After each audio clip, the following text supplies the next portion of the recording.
It's timeline week once again. That's right, every single day this week you're getting a different timeline of a different genre. And today we're doing a comedy timeline with Porky's. How could I resist a series that has the next day in the subtitle? Couldn't be much easier than that. So let's take a look to see how this timeline holds up and find out if there's any extra fat. I get it because it's Porky's. We first started to get it at Porky's back in 1981 in a film directed by the guy who gave you Black Christmas and A Christmas Story, because Bob Clark gave you the ultimate slasher flick, the ultimate feel-good holiday film, and a wacky sex comedy, because why not? We start with a radio telling us that it's April 12th and that Eisenhower is president, so it's between 53 and 61. And we meet Edward, otherwise known as Pee-wee, and his group of friends include Saucy Wendy. One of the proprietors of Motel Hell is here, and they set the crew up for an elaborate prank with a prostitute in which they think they're gonna die, and it leads to a naked Pee-wee being brought in by police. Tim's dad is abusive, which is why he's kind of a racist asshole, and they head off to Porky's, a local strip club. They meet the man in charge, Lane Meyer's boss, and he rips the guys off and humiliates them, and what's worse, they get run out of town by George Papadopoulos. Mickey tries to get even but gets beaten up, and Gracie Law is in this as well, who everyone refers to as Lassie.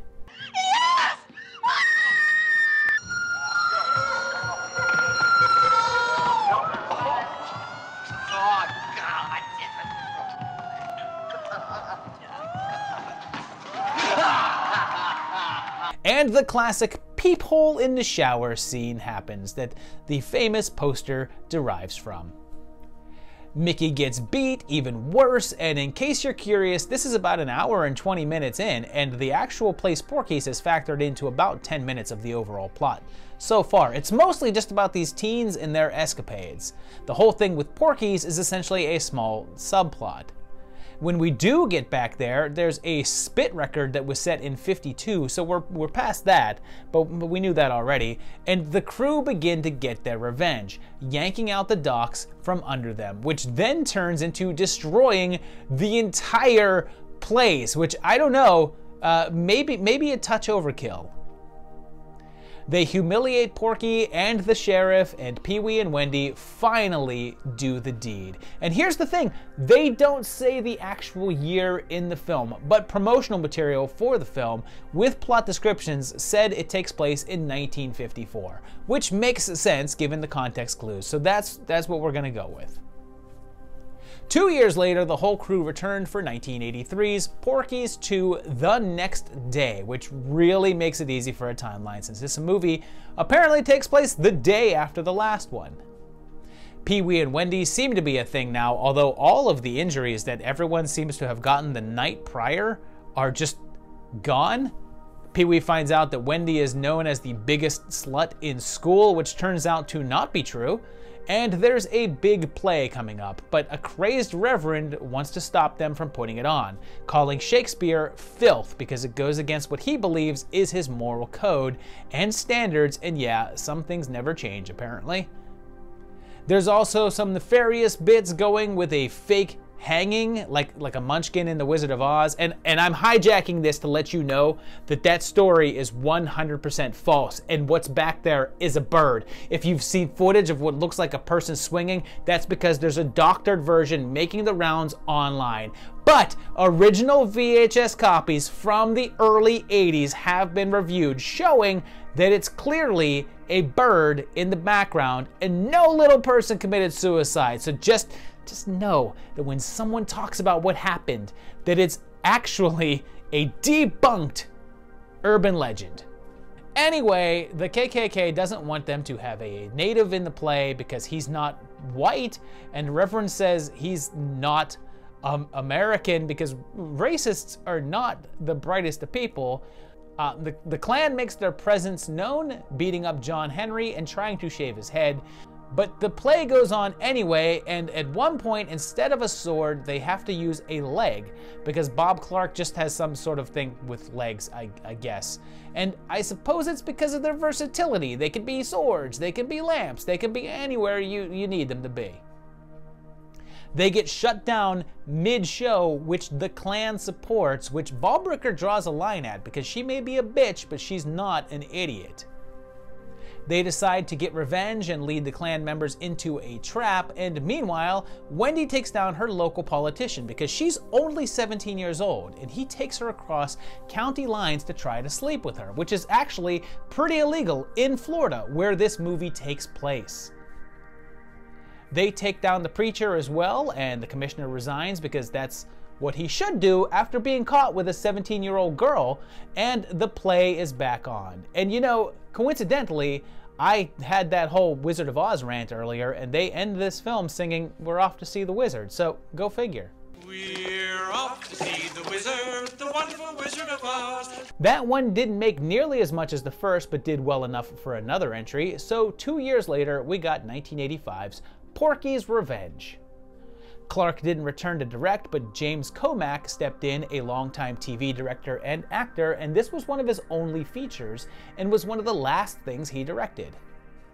In Pee-wee's bedroom, we can see a poster for the movie The Cruel Tower in the background, and that came out in 1956, so it's possible that this takes place in 1956, and the previous two were earlier in the school year, so in the fall semester, so 1955 then? The crew are nearing graduation, and it seems as if Pee-wee and Wendy are no longer together, and Mickey and Tim seem to have vanished. It seems Porky's is back in action, and the coach is in trouble with gambling debt, and there's a new exchange student named Inga, and when they go out where Porky's used to be, it's still destroyed, and they talk about it like it was a while ago, so some time has definitely passed. In fact, Porky had enough time to re-establish his business on a riverboat. It turns out that Meat has met up with Porky's daughter, and he says that he's been wanting to catch up to them for a long time. So yeah, this one for sure isn't the next day. And the boys say that they'll throw the state championship in order to help out the coach. And they trick Ballbricker into thinking she's reuniting with a lost love, which crushes her a bit. They make it to the championships, but Meat is blocked from playing because of grades, but they blackmail the teachers and they decide to not throw the game after all. And at the buzzer, Pee-wee wins the game for everyone, and they decide to make things right by actually hunting down Ballbricker's real lost love. Porky kidnaps Meat, and Wendy and Tommy make out to distract a bridge worker, so her and Pee-wee are definitely over. And then they rescue Meat from having to marry Blossom, and then trick Porky into ramming his boat into a bridge, which Porky then jumps off, although in this shot it's clearly not moving. And Porky's is once again destroyed. And let's take a second here to comment about Blossom. The poor girl, you know, all she wants to do is hook up with Meat, who showed interest in her, so she showed interest back. Meat was being forced to marry her. She did not seem to be that excited about him being forced to do it, and actually tried to help Meat, and yet she ends up still kind of shafted with everybody else, including her dad and everything, and I feel bad for Blossom. Everyone then graduates, and you know, with the only evidence for 56 being that poster and all the official info saying 54 and 55, I guess we'll stick with that and just call the poster an error. So you'd think that was it and that there was only 3 movies, but then something weird happened. In the 90s, there was a company that brought the rights to the franchise with the intention of making a remake or sequel of some sort, and after a series of odd legal turns, they were unable to secure the $10 million that they wanted for the budget. Since their rights were going to expire if they did not produce a film within the allotted time period, they took less than $1 million and made 2009's Porky's Pimpin' Pee-wee. It had a limited release on demand, but was never released elsewhere and was merely intended to sit on a shelf to retain the rights, but it can now be found in some streaming spots. It's a sort of reboot since it's set in modern times, and Adam Wiley is now Pee-wee.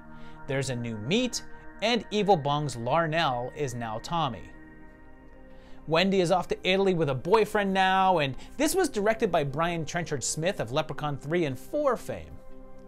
Pee-wee says that it's been 2 years since he had sex, so this is 2 years after what would be the events of the first film. But it's not really, since it's clearly a different continuity. They say Porky's has a new owner, and he's also called Porky, but I guess it's supposed to be someone new because he has a different daughter now. Everyone does a pretty good version of the originals, I guess, but Meat is particularly spot on, and it's pretty clear to see that the script was supposed to be an actual sequel to the old films, but the budget prevented it from being set in the time period. But if it were in continuity and in time period, it would have taken place in 1956, most likely, 2 years after Pee-wee had sex with Wendy in the early part of their senior year. Pee-wee's house sitting his uncle's house, and they have a big party and trash his antiques, so they need to raise around 25 grand, and the new Porky is as much a jerk as the old one, so his daughter suggests that they open a competing whorehouse, and they webcam it all, and at one point we see one telling us that it's 2008, so that's our date here in this universe, I guess. Pee-wee falls in love, and Porky comes to confront them for stealing his business, but he and his daughter talk things out, and they make enough money to fix things, but the uncle comes home early, although he forgives him, and everything ends up happy. So there you have it. It's 4 movies, technically 3, but you know, the 4th one is its own thing. Could have been a sequel in some alternate universe, I suppose.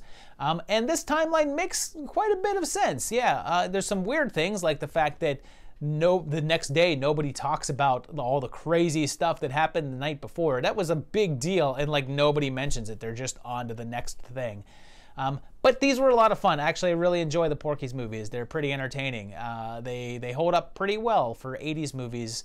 I think because of the fact that they take place in the 50s, it sort of has that kind of old school feeling. So some of the weird like improprieties that usually happens in a lot of 80s movies don't really show up. And I will say this is far less rapey than a lot of 80s movies tend to be, particularly the comedies.